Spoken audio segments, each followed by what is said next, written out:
Quiero enseñarte la aplicación gratuita que el Instituto Aragonés de Empleo pone a tu disposición para que puedas elaborar tu currículum vitae de una forma fácil y sencilla.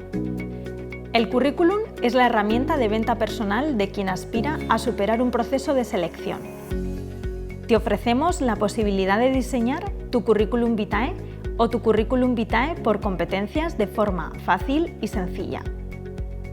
Para acceder a esta aplicación tienes que ir a la página web del INAEM, pinchar en Orientación y ahí en Currículum Vitae Online.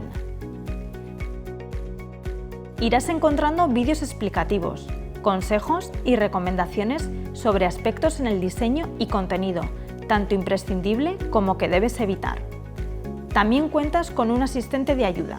Una vez que comienzas a rellenar los datos personales de formación, profesionales, etc., podrás ir visualizando el documento que vas elaborando, así como guardando los datos si no puedes completar el currículum de forma inmediata. La aplicación te permite guardar tus datos durante 90 días. Una vez finalizado tu currículum vitae, puedes imprimirlo o guardarlo.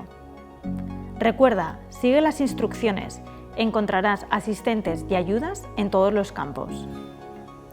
Como te he dicho, tienes la posibilidad de seleccionar hacer un currículum sencillo o elegir un currículum por competencias, donde puedes reflejar las capacidades, habilidades y actitudes que posees, así como tus logros y objetivo profesional.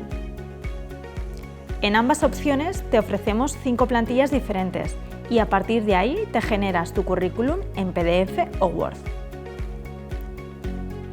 Nuestra herramienta la puedes utilizar los 365 días del año y las 24 horas. A tu ritmo. Es muy intuitiva y cuenta con todas las explicaciones y vídeos que puedas necesitar. Te permite tener tu perfil profesional a la última. Nunca has tenido tan fácil tener un currículum adecuado a lo que precisan las empresas en estos momentos. Para cualquier duda que te surja, puedes llamar al servicio de atención telefónica del INAEM en el 901 501 000 de lunes a viernes, de 9 a 19 horas o acudir a tu oficina de empleo. INAEM, contigo hacia el empleo. Gobierno de Aragón.